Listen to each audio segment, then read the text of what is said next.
सभी दर्शकों का स्वागत है। सबको नमस्ते, अभिनंदन, स्वागत। आज के योग व स्वास्थ्य के रविवार स्पेशल सेशन में, रविवार के इस विशेष सत्र में हम सब लोग आज उपस्थित हैं।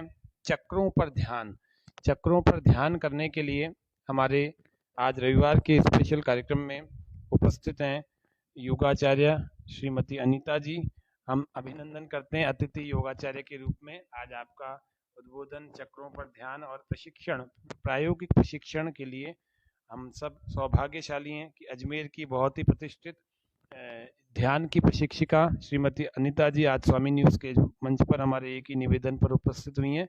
आपका बहुत धन्यवाद। मैं निवेदन करूंगा योगाचार्य जी से अपने कार्यक्रम को प्रारंभ करें।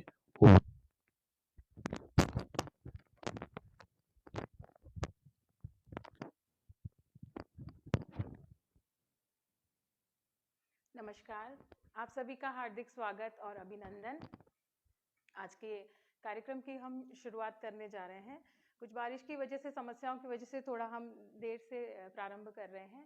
आशा है आप आगे के जो 40-45 मिनट हैं वो हमें दे पाएंगे। चलिए हम कार्यक्रम की शुरुआत करते हैं। और आज का हमारा जो टॉपिक है ये, या जिस उद्देश्य से हम रूबरू हुए हैं, वह है चक्रों पर ध्यान। तो ये चक्र क्या होते हैं और हमारे शरीर में कहाँ सिचुएटेड होते हैं, इनके क्या लाभ हैं, क्या हानियां हैं, और आज के समय की जो मांग है उसकी हम बात करने वाले हैं। तो हमारे शरीर में कई ऊर्जा के स्थान हैं, या चक्र कह लीजिए। बहुत सारे चक्र हैं जो हमारे भीतर विद्यमान हैं, लेकिन मुख्यतया 7 चक्रों को ही इस श्रेणी में रखा गया है, जिसकी सारे टेक्स्ट जिस पर बात करते हैं, सारे जो योग है उस पर सिमट के आ गया है। तो हम उन 8 चक्रास पे बात करेंगे। इसके साथ ही हम 3 नाड़ियाँ जो मुख्य रूप से होती हैं, नाड़ियाँ बहुत होती हैं और 10 प्रकार की मुख्य नाड़ियाँ होती हैं, लेकिन उससे भी मुख्य नाड़ियाँ जो होती हैं वो 3 प्रकार की होती हैं। आज उस पर भी हम चर्चा करेंगे। तो चलिए हम सत्र का प्रारंभ करते हैं। तो सबसे पहले हम समस्त अपने गुरुजनों का ध्यान करते हुए इस कार्यक्रम का शुरुआत करेंगे। गुरु सत्ता का आह्वान करेंगे। ओम गुरुर्ब्रह्मा गुरुर्विष्णु गुरुर्देवो महेश्वराय गुरुर्साक्षात् परब्रह्मा तस्मै श्री गुरवे नमः। तस्मै श्री गुरवे नमः। तस्मै श्री गुरवे नमः। ओम। चलिए आज हम जानेंगे कि चक्र क्या होते हैं। तो चक्र एक संस्कृत भाषा का शब्द है और जिसका अर्थ होता है पहिया, जो घूमता है, जो गतिशील रहता है। संस्कृत भाषा का एक शब्द चक्र। और जो शरीर में विद्यमान है वह 7 मुख्य चक्र हैं। तो जिसमें से सबसे पहला जो चक्र है वह है मूलाधार, जिसको रूट चक्र भी कहते हैं। तो मूलाधार चक्र, जिसका मूल आधार होता है, हमारा मूल आधार, जिसकी वजह से हम अस्तित्व में हैं, जो हम दिख रहे हैं, उसकी वजह से ये मूलाधार चक्र है। मूल आधार का चक्र का जो तत्व होता है वो पृथ्वी तत्व होता है।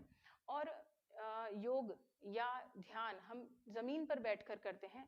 पृथ्वी के सन्निष्कर्ष आते हैं ताकि हमारी रीढ़ की हड्डी सीधी रहे और सारे चक्र हमारे ऊर्जान्वित हो पाए और क्रियाशील रहें। तो पहला जो चक्र है वह, उसका जो तत्व है वो पृथ्वी तत्व है, क्योंकि वह पृथ्वी से ऊर्जा को ग्रहण करता है और पृथ्वी को हम माँ के रूप में मानते हैं।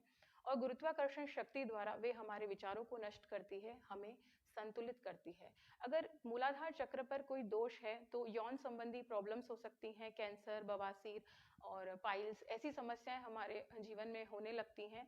तो मूलाधार चक्र अगर क्लियर है तो इन चीज़ों से हमें निजात मिलता है। साथ ही ये चक्र शुद्धि का भी प्रतीक है, गणेश देवता का वास है, क्योंकि भारतीय संस्कृति बहुत उदात्त दृष्टिकोण रखती है और उसका हमारे जीवन पे भी प्रभाव पड़ता है।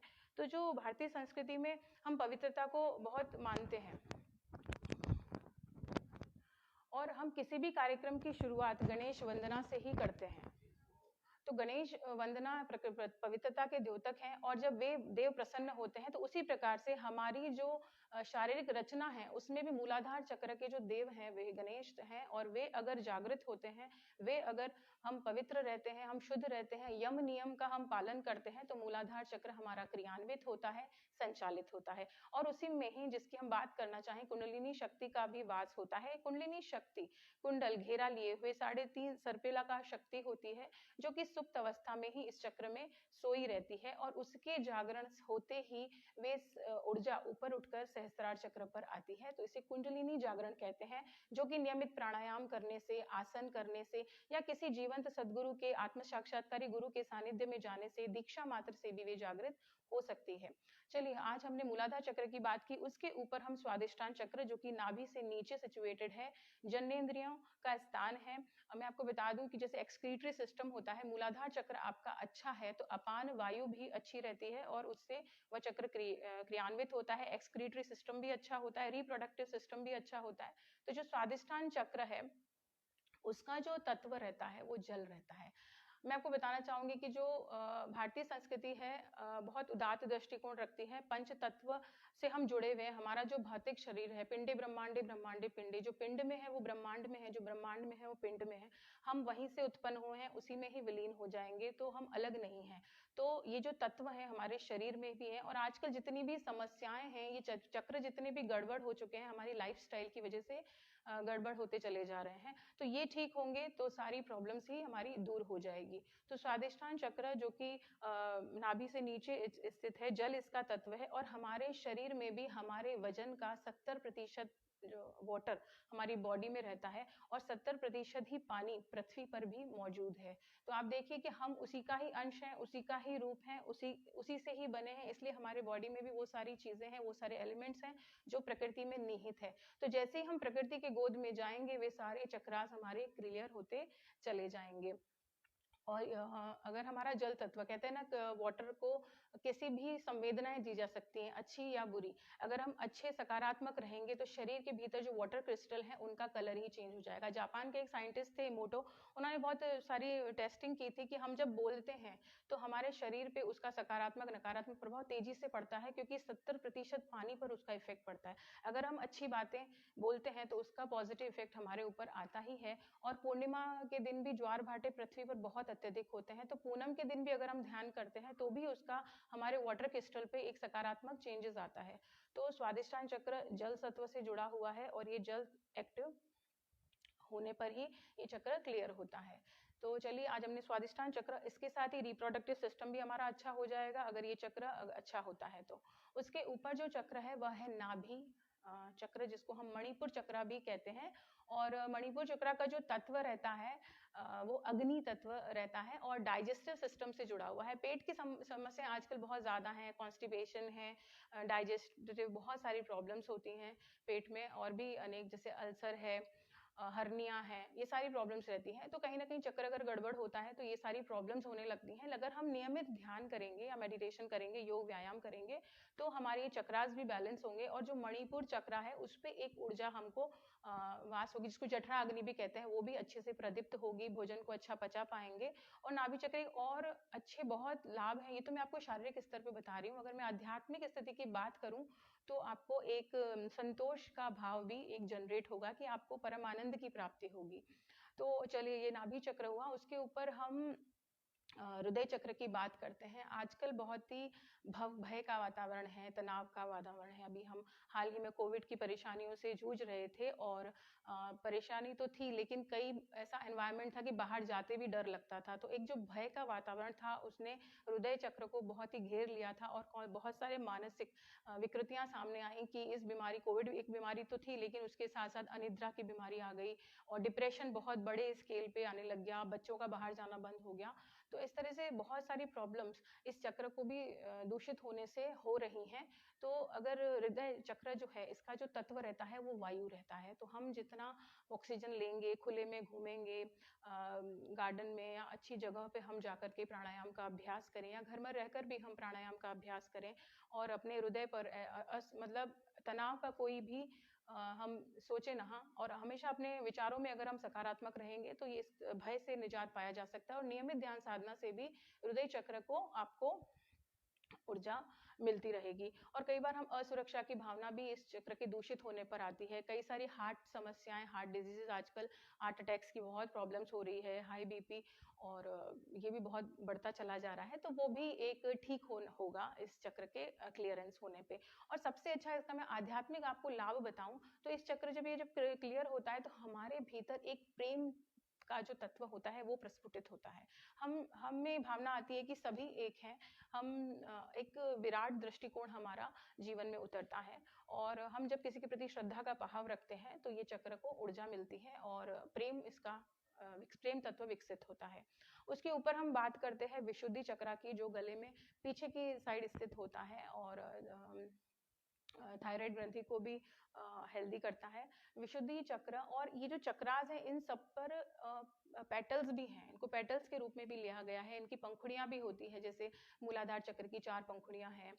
उसके ऊपर हम स्वादिष्ठान की बात करें तो 6 पंखुड़ियां हैं। उसके बाद नाभि की बात करें 10 पंखुड़ियां हैं। हृदय पर हम बात करें 12 पंखुड़ियों वाला चक्र माना जाता है। और अंत में जो विशुद्धि चक्र है उस पर 16 चक्र पंखुड़ियां मानी जाती हैं। और यहाँ पर श्री कृष्ण का भी वास माना जाता है, क्योंकि कृष्ण में 16 कलाएं थी। और जब आपका विशुद्धि चक्र क्लियर होता है मेडिटेशन से तो आपको एक विराट तो स्वरूप आएगा ही। आकाश इसका तत्व होता है, क्योंकि आकाश बहुत असीमित है, अनंत है। तो उतनी अनंत विराट तत्व आपका जागृत होगा। आपका देखने का जो दृष्टिकोण होगा वो सामान्य लोगों से कुछ डिफरेंट होगा। आप नियमित इसका अभ्यास करेंगे, आपका विजन बड़ा होगा। और विशुद्धि चक्र आपका जब क्लियर होता है तो आपको कई कामों में सफलताएं मिलती हैं, जो सफलताएं आपको पहले नहीं मिलती थी तो वो भी आपको धीरे धीरे मिलने लगती हैं। और गले से संबंधित जितने भी रोग होते हैं वो इस चक्र के दूषित होने से होते हैं। तो नियमित इसका अभ्यास करने से बच्चों के लिए बहुत अच्छा है कि अगर नियमित ध्यान साधना करते हैं तो वे पढ़ाई में बहुत अच्छे होंगे, उन्हें सफलता मिल सकती है बहुत आसानी से। कई लोग बच्चे होते हैं जो बहुत मेहनत करते हैं और फिर उतने रिजल्ट नहीं आ पाते हैं, और कई होते हैं जो बहुत कम देर पढ़ते हैं पर रिजल्ट आ जाता है। तो मीन्स उन्होंने किया क्या, कम समय में अपनी ऊर्जा का सही उपयोग किया। समय सभी के पास बराबर है, समायोजन करने का तरीका सबका अलग अलग होता है। तो जब आप ध्यान करेंगे तो उसे सही से समायोजित कर सकते हैं। और उसके ऊपर जो चक्र आता है वो है थर्ड आई चक्र, जिसको आज्ञा चक्र भी कहते हैं। और भारतीय संस्कृति में तिलक का बहुत महत्व है। हम इस स्थान को कभी खाली नहीं रखते हैं, क्योंकि हम इसे गुरु का स्थान भी माना जाता है। तो ये जो एनर्जी का पॉइंट भी है और नर्वस सिस्टम भी इससे जुड़ा हुआ है। और जो हमारे शरीर की नाड़ियां हैं तीनों, उसका समापन भी इसे ही यही होता है। और शिव शक्ति का मिलन भी इसी को ही कहा जाता है। तो ये आज्ञा चक्र प्रकाश इसका तत्व होता है, ऊर्जा का एक स्थान है, ऊर्जा का एक स्रोत है। और इसमें इसकी एक मैं आध्यात्मिक लाभ बताऊं तो जब इसमें 2 पंखुड़ियां होती हैं और जब ये क्रियाशील होता है, गतिशील होता है, तो आपके मन में क्षमा का भाव आता है। और जब आप क्षमा करते हैं तो आपका दृष्टिकोण भी बड़ा होता है, आप में ईगो भी कम होता है। देखिए जब ये सारी चीजें हमारी कम होती चली जाएंगी तभी आध्यात्मिक मार्ग पे हमारी प्रगति होती चली जाएगी। और इन सभी ये जो बेसिक ये चक्र 6 हैं और इसका जो मूल स्विच कह लीजिए, सारे स्विचेस हैं। और अंतिम जो चक्र है वो है सहस्त्रार चक्र, जिसे चेतना का उच्चतम स्थान कहा जा सकता है। सहस्त्रार अर्थात 1000 पंखुड़ियां जिसमें होती हैं और शून्य की अवस्था हमको प्राप्त होने लगती है। यहाँ तक आज्ञा चक्र तक हमारा देखना सुनना कुछ क्रिया कर सकते हैं, लेकिन उससे ऊपर जैसे ही ऊर्जा उठती है, एक जैसे कबीर जी कहते हैं शून्य शिखर पे अनहत बाजे, तो सतत एक नाद जो प्रकृति में चलायमान है लेकिन हमारे दृष्टिकोण उस और नहीं है, तो इसीलिए हमें सुनाई नहीं देता। तो जैसे ही हम आज्ञा चक्र से ऊपर उठते हैं तो वो जो साउंड है, वो जो नाद है, वो हमारे भीतर उतरने लगता है और हमारे स्वयं का जो भाव है वो दूर हो जाता है। एक शून्य अवस्था प्राप्त होती है। जैसे महर्षि पतंजलि ने भी समाधि की जो डेफिनेशन दी है, तदेवार्थ मात्र निर्भास स्वरूप शून्यमेव समाधि, जब अपने स्वरूप का भी आभास नहीं रहता, उस अवस्था में जब समाधि घटित होती है तो उसी की बात हो रही है कि जो सहस्त्रार पर जो नाद है वो चलायमान रहता है और उसकी कृपा बरसती रहती है। तो ये आज हमने चक्रों की बात की। इसके साथ ही हमारे शरीर में 3 मुख्य नाड़ियां भी होती हैं। तो 3 मुख्य नाड़ियों में सबसे मुख्य नाड़ी तो सुषुम्ना है, जिसे हम मध्य नाड़ी भी कहते हैं। और इसके अलावा जो ईड़ा नाड़ी, पिंगला नाड़ी और सुषुम्ना नाड़ी। तो ईड़ा नाड़ी जो होती है वो लेफ्ट साइड होती है, जिसे हम चंद्र नाड़ी भी कहते हैं। चंद्र और मानसिक ऊर्जा की द्योतक है, मतलब मानसिक ऊर्जा उसमें बहती है। और इसे और एक होती है सूर्य नाड़ी, जिसे प्राणिक ऊर्जा भी कहते हैं। सूर्य जो है वो प्राण का एक मुख्य स्रोत है। तो हम सब प्राणिक ऊर्जा को भी समझे कि ये सूर्य नाड़ी प्राणिक ऊर्जा को चैनलाइज करती है, और जो ईड़ा नाड़ी है वो मानसिक शक्तियों की द्योतक है। ये दोनों जब वर्तमान में हम रहेंगे, जब हम ध्यान करेंगे, तो इनका प्रभाव मध्य नाड़ी से होने लगेगा। और जैसे ही प्राण ऊर्जा मूलाधार पर हिट करेगी, तो मूलाधार में स्थित कुंडलिनी शक्ति का जागरण होगा, और वह कुंडलिनी शक्ति सातों चक्रों को भेदती हुई सहस्त्रार चक्र पर स्थित हो जाएगी, जिसकी हम बात कर रहे हैं, जो हमारा परम लक्ष्य है। क्योंकि ये मानव से अति मानव की यात्रा है, और जब ये चक्रास क्लियर होंगे और जब हम नाड़ियों को क्लियर रखेंगे, तो ये सब घटित हो सकता है। तो जब हम वर्तमान में रहेंगे, तो पूरी ऊर्जा के साथ अपना प्रत्येक कार्य को करेंगे। क्योंकि हम जो चंद्र नाड़ी होती है, अगर ज़्यादा एक्टिवेट होती है, तो हम भूतकाल के विचार करते हैं, हम निष्क्रिय रहते हैं, और कई घंटों तक हम विचार करते रहते हैं। तो जब भी हम विचार करते हैं, तो उसमें ऊर्जा का ह्रास होता है। और जब हम भविष्य की चिंताएं करते हैं कि मैं कल ये करूँगा, वो करूँगा, प्लानिंग्स करते हैं बहुत सारी, तो हम सूर्य नाड़ी पर जाते हैं, और सूर्य नाड़ी इनबैलेंस हो जाती है। तो जैसे पेंडुलम सरीका है, अगर हम इधर गए तो इधर जाएंगे ही, लेफ्ट है तो राइट जाएगा ही, राइट है तो लेफ्ट आएगा ही। तो हमें क्या करना है, हमें अत्यधिक प्रयास करना है कि हम निर्विचार स्थिति में रहें। क्योंकि हम सकारात्मक अगर विचार करेंगे तो भी ऊर्जा का ह्रास होता है, अगर हम नकारात्मक विचार करेंगे तो भी ऊर्जा का ह्रास होता है। अगर हम निर्विचारिता स्थिति को प्राप्त करेंगे, तो जो हमारी जो ऊर्जा है वो मध्य नाड़ी में आएगी, सुषुम्ना नाड़ी में प्रवाहित होगी, और हमारे चक्रों को वो बैलेंस करती हुई जाएगी। और जैसे ही हमारे चक्रास क्लियर हो जाएंगे, जो कि रीढ़ की समानांतर स्थित है, वो ऊर्जा को प्राप्त होंगे, और बहुत सारे प्रॉब्लम्स हमारे ऐसे ही दूर होते चले जाएंगे। क्योंकि जो दिखाई दे रहा है वह स्थूल शरीर है, और इसके अंदर भी सूक्ष्म शरीर है, कारण शरीर है। तो उनको अपन को जानना है। केवल देह को देखकर ही सारा ज्ञान संभव नहीं है। जैसे हम पंचकोश की बात करें, तो ये अन्नमय शरीर है जो अन्न से बना है। इसके भीतर ही बराबर इसी शरीर का प्राणमय शरीर है जो प्राणों से मिलकर बना है। उसके भीतर मनोमय शरीर है, उसके भीतर विज्ञानमय शरीर है, और उसके अंत में आनंदमय शरीर है। और आनंद के बाद एक आत्मिक अवस्था आती है। और निरंतर अगर हम आत्मिक अवस्था में रहेंगे, तो ये सारे चक्रास हमारे क्लियर होंगे, और हमारा दिन प्रतिदिन कार्य करने की क्षमता भी बढ़ेगी। ऐसे कई लोगों का ये मानना है कि ध्यान करना मतलब निष्क्रिय होना, ज़्यादा आप रेगुलर मेडिटेशन करेंगे तो हम ध्यान काम नहीं कर पाएंगे। पर ऐसा नहीं है, क्योंकि मैं पिछले 10 सालों से मेडिटेशन कर रही हूँ। मैं उसी वजह से बोल पा रही हूँ कि ध्यान करना निष्क्रिय नहीं है, आपको एक सुदृढ़ता देगा, आपको एक बैलेंस देगा। आप विपरीत समय में भी एक संतुलित अवस्था को प्राप्त करेंगे, क्योंकि संतुलित व्यक्ति के प्रयास संतुलित होते हैं, और उसके रिजल्ट भी संतुलित होते हैं। तो ऐसा ही संतुलन आप सभी के जीवन में घटित हो, तो इसीलिए आज के सत्र की ये रखा गया है। तो चलिए अब हम कुछ देर के लिए इसका बीज मंत्रास का भी अभ्यास करेंगे, क्योंकि ये जो सारे चक्र हैं, क्योंकि जो ताला होता है वो चाबी से खुलता है, तो इन सबके बीज मंत्रास भी हैं। उन मंत्रास से भी इन चक्रों को एक ऊर्जा मिलेगी। तो जैसे मूलाधार चक्र है, उसका जो बीज मंत्र है वो लम। उसके ऊपर स्वादिष्ठान चक्र, उसका बीज मंत्र है वम। उसके बाद है नाभि चक्र, उसका जो बीज मंत्र है वह है रम। और उसके ऊपर है हृदय चक्र, उसका बीज मंत्र है यम। और गले में है बीज मंत्र हम। उसके ऊपर हम 3 मात्राएं अकार उकार मकार का उच्चारण करेंगे, और अंत में हम ओम, जो हमारा ब्रह्मांडीय आवाज है या नाद कह लीजिए, उसका हम चैंट करेंगे। तो ये जो अकार उकार मकार है, 3 मात्राएं हैं, और तीनों मात्राएं हमारी जागृति, सुषुप्ति अवस्था, इन सब से जुड़ी हुई होती है। सत्व रज तम, ये भी 3 होते हैं, ये भी इन मात्राओं से जुड़े हुए हैं, ताकि हमारे इस आज्ञा चक्र को एक ऊर्जा मिल सके, और हमारी जो कुंडलिनी शक्ति है वह सहस्त्रार चक्र पर पहुंच सके, और निरंतर उस अवस्था में रहते हुए हमें प्रत्येक कार्य को कर सके। तो चलिए आप सभी जमीन पर बैठ जाइए, किसी भी अवस्था में, आसन में, पद्मासन में या सुखासन में बैठ जाइए। थोड़ा पैरों को चौड़ा कर दीजिए, क्योंकि जो मूलाधार का स्थान होता है वो मल द्वार और मूत्र द्वार पेरिनियम में होता है पुरुषों में, और जो महिलाएं हैं उनका गर्भाशय ग्रीवा में कहते हैं कि मूलाधार चक्र का स्थान रहता है। तो पैरों को हम थोड़ा चौड़ा कर लें, या फिर पद्मासन या सिद्धासन लगाएं, सिद्ध योनि आसन लगाएं, तो ये उसमें चक्र पर उसका इफेक्ट पड़ता है। और सबसे अच्छा इफेक्ट है कि अगर आप नहीं नीचे बैठ सकते हैं तो कुर्सी पर बैठिए, दोनों पैरों को जमीन पर स्पर्श कीजिए, क्योंकि जो धरती है ना वे माँ है।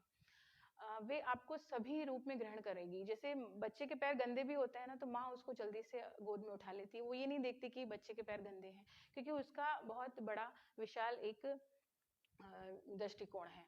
तो हम जैसे भी हैं, हमें केवल प्रकृति के गोद में जाना है। आप नीचे नहीं बैठ सकते, आप कुर्सी में बैठिए, दोनों पैरों को जमीन पर स्पर्श कीजिए। महत्वपूर्ण है भाव की अभिव्यक्ति करना। जब हम भाव से किसी भी चीज को करते हैं, तो जो हमारी चंद्र नाड़ी है, जिसे मानसिक ऊर्जा कहा जाता है, वे ऊर्जान्वित होती है। और जो हमारी सूर्य नाड़ी है, जिससे प्राणिक ऊर्जा कहते हैं, वह बैलेंस होती है।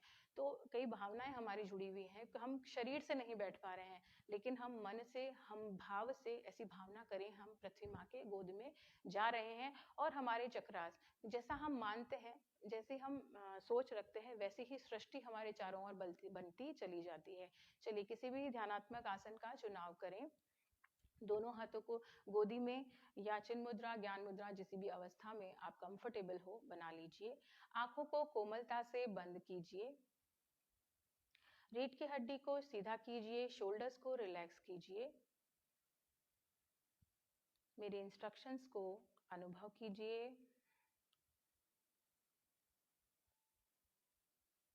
लंबा गहरा श्वास लेंगे, इनहेल, प्रश्वास, एक्सेल। लंबा गहरा श्वास, इनहेल, श्वास भरते चले जाइए। धीरे से श्वास को बाहर निकालिए, एक्सेल।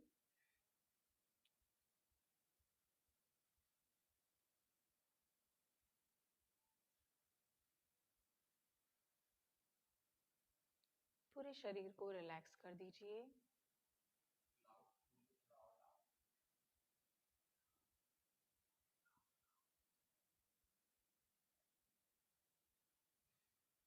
धीरे से अपना ध्यान शरीर के आधार चक्र पर केंद्रित कीजिए। मूल आधार चक्र, पृथ्वी तत्व, लाल वर्ण से सुशोभित। लाल रंग का चिंतन करें। गहरी शांति का अनुभव कीजिए। पृथ्वी तत्व से ऊर्जा को ग्रहण कीजिए। मूलाधार चक्र पर ध्यान को केंद्रित कीजिए। लंबा गहरा श्वास लेकर मूलाधार चक्र पर पहुंचे। प्रश्वास, निरंतर श्वासों का श्वास प्रश्वास चलता रहे। लम इसका बीज मंत्र। लम का उच्चारण करेंगे। लंबा गहरा श्वास, inhale, lump, lump,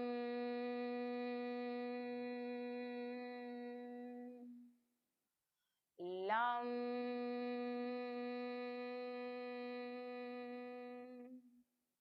lump,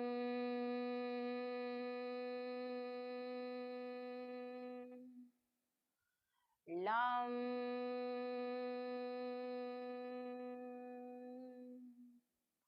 lump,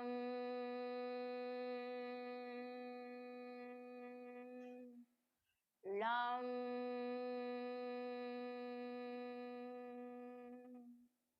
lump,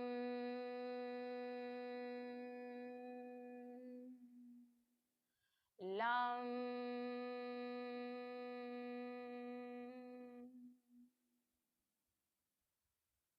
lump का मानसिक जप करें मन में। इनहेल,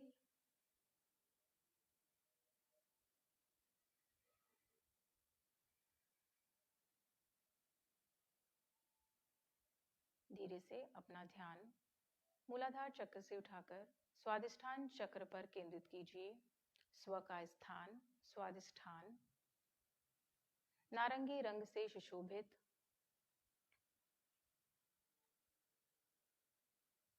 छह पंखुड़ियां।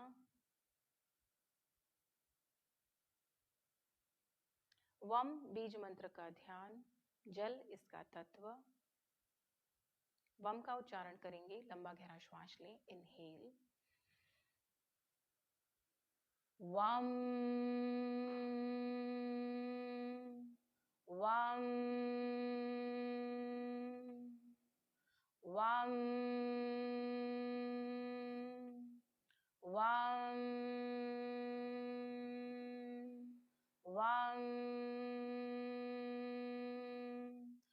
वाम वाम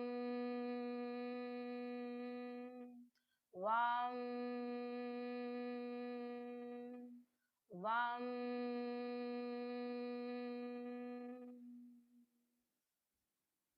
कुछ देर वम का मानसिक जप करें मन में। इनहेल,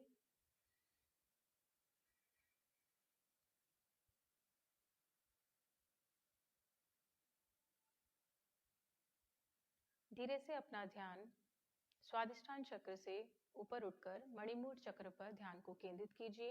नाभि चक्र, अग्नि तत्व, पीला रंग, पीले वर्ण को ध्यान कीजिए। अग्नि तत्व, रम बीज मंत्र का ध्यान करेंगे। लंबा गहरा श्वास लें। इनहेल, राम राम राम राम राम राम राम राम राम।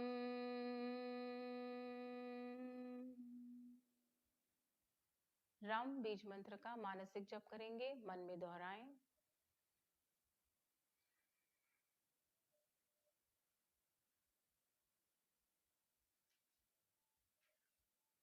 धीरे से अपना ध्यान नाभि चक्र से उठाकर हृदय चक्र पर ले आएं। छाती का मध्य भाग, हरा रंग, हरे रंग से सुशोभित चक्र का ध्यान करें।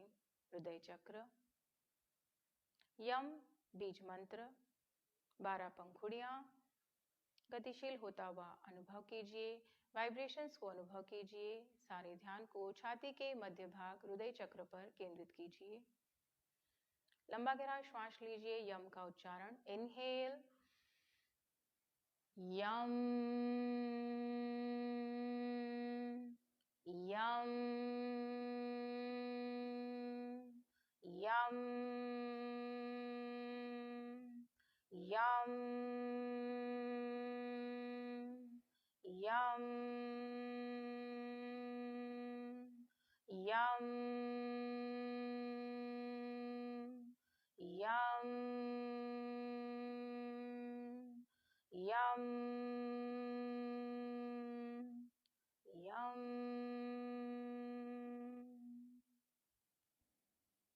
यम का मानसिक जप करें। इनहेल,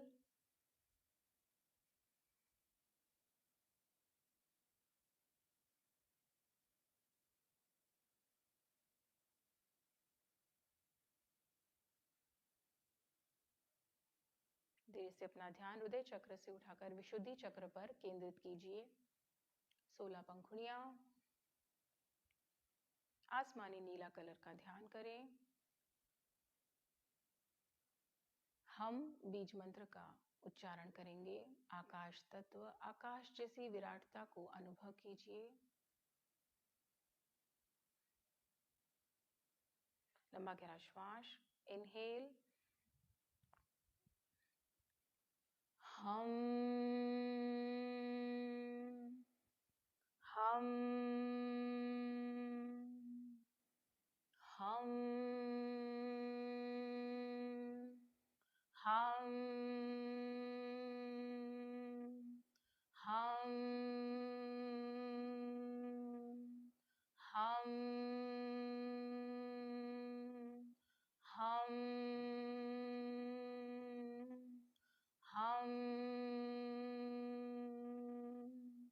हम।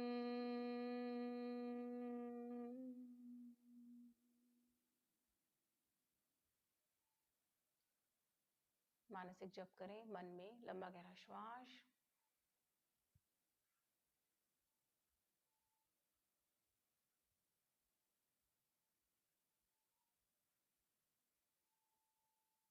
विराट तत्व जागृत होता हुआ महसूस कीजिए।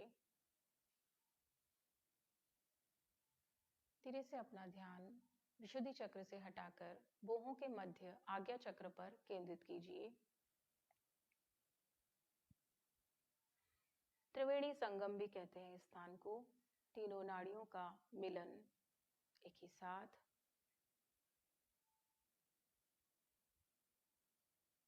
शिव और शक्ति का मिलन, आज्ञा चक्र। 5 टाइम्स अकार उकार मकार का चैंटिंग करेंगे। लंबा गहरा श्वास लें, इनहेल।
अकार उकार मकार का मानसिक जप करें, मन में उच्चारण करें। लंबा गहरा श्वास लें, इनहेल।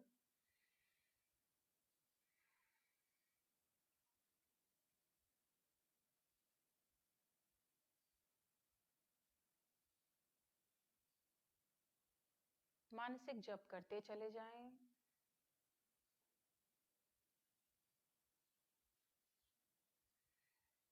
धीरे से अपने ध्यान को सहस्त्रार चक्र पर केंद्रित कीजिए। चेतना का मुख्य द्वार, 1000 पंखुड़ियां, रंग वॉयलेट बैंगनी कलर। सिर के तालु भाग पर ध्यान को केंद्रित कीजिए। ओम का उच्चारण करेंगे। लंबा गहरा श्वास लें, इनहेल।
ओमकार का मानसिक जप करते चले जाइए।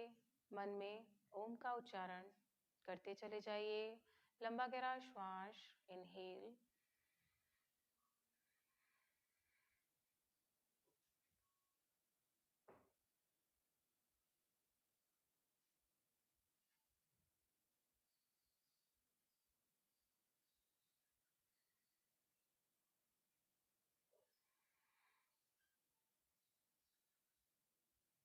कुछ देर अपनी चेतना को सिर के तालु भाग में अनुभव कीजिए।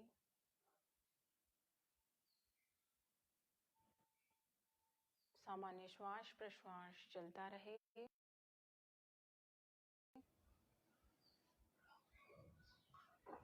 धीरे से अपना ध्यान सहस्त्रार चक्र से नीचे आज्ञा चक्र, सिर के पीछे के बिंदु पर आइए।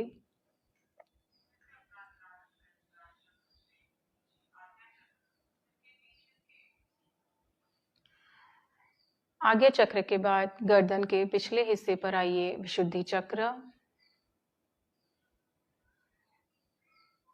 विशुद्धि चक्र के बाद छाती का मध्य भाग, रीढ़ के पीछे का भाग, रीढ़ की हड्डी के पीछे का स्थान, हृदय चक्र पर आइए, ध्यान को केंद्रित कीजिए।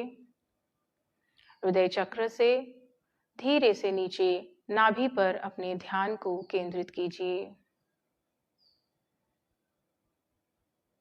नाभि से नीचे स्वादिष्ठान चक्र पर ध्यान को ले जाइए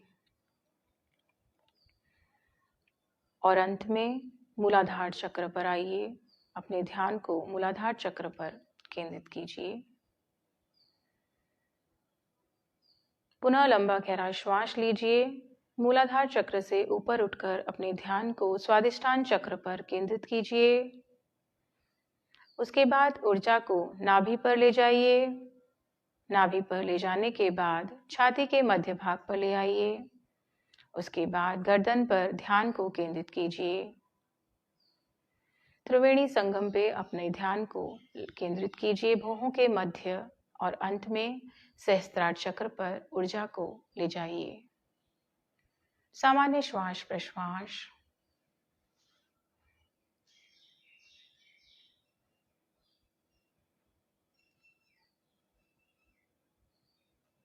अपनी चेतना को सिर के तालू भाग पर अनुभव कीजिए।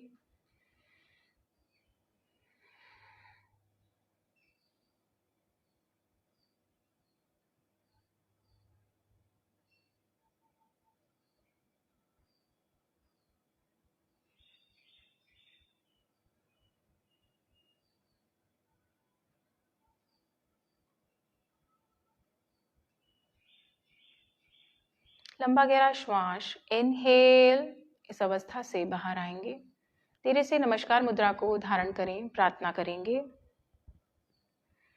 सर्वे भवन्तु सुखिनः, सर्वे सन्तु निरामया, सर्वे भद्राणि पश्यन्तु, मा कश्चित् दुःखभाग् भवेत्।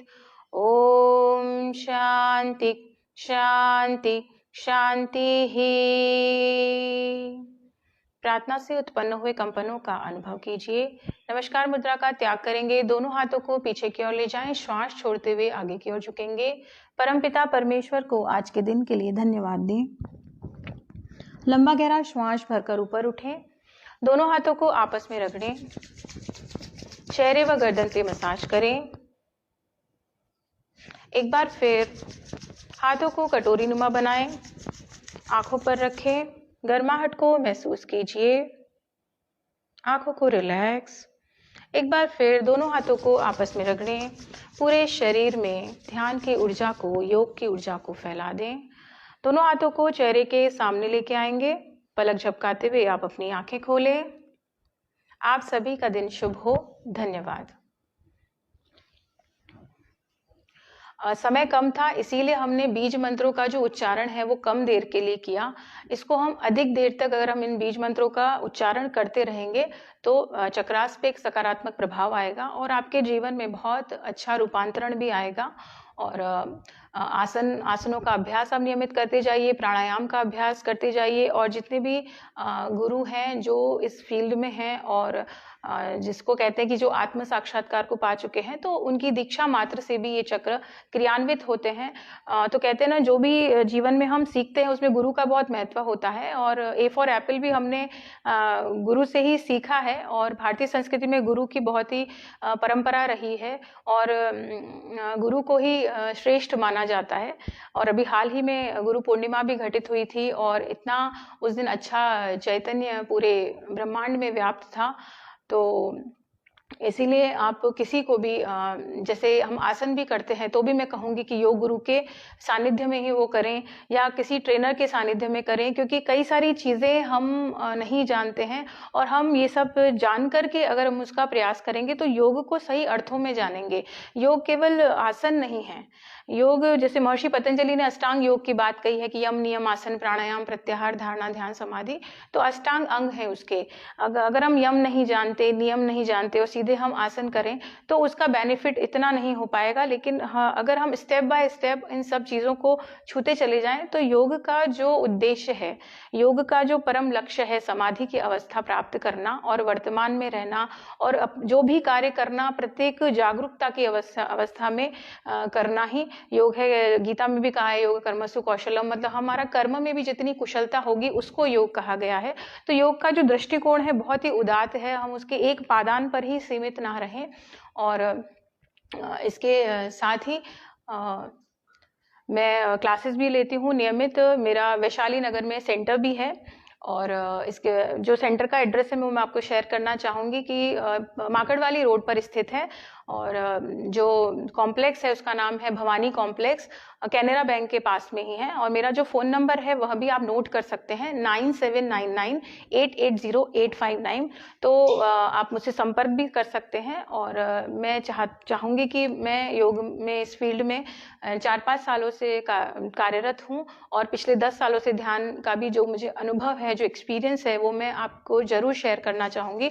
तो आप मुझसे संपर्क करेंगे और मुझे आशा है कि मैं जितना भी हो सके आपकी सेवा कर सकूं। चलिए, आज का सत्र में आप सभी ने मुझे सुना उसके लिए बहुत बहुत धन्यवाद। अंत में स्वामी न्यूज़ चैनल का बहुत धन्यवाद और हेमंत जी जिन्होंने मुझे आज आमंत्रित किया उनका हृदय से मैं आभारी हूँ, क्योंकि इतने विपरीत परिस्थितियों में भी हम बाहर सोच रहे थे प्रोग्राम्स करेंगे, लेकिन बारिश आ गई और उनका घर भी दूर था, मेरा घर भी दूर था और सुबह 4:30 बजे से हम लोग बात कर रहे थे कैसे करें, क्या होगा। लेकिन आप सबके आशीर्वाद से वो चीज़ घटित हो सकी। और कहते ना अल्लाह मेहरबान तो गधा पहलवान, वो वाली स्थिति होती है। जब गुरु कृपा होती है तो कितनी भी अड़चन आ जाए, कितनी भी विपरीत परिस्थितियां आ जाए, लेकिन वो कार्य अच्छे से सुचारू रूप से घटित हो सका, उसके लिए आपका कोटि कोटि पुनः हृदय से आभार। आशा करती हूँ आप मुझे अपनी सेवा का मौका जरूर देंगे। धन्यवाद।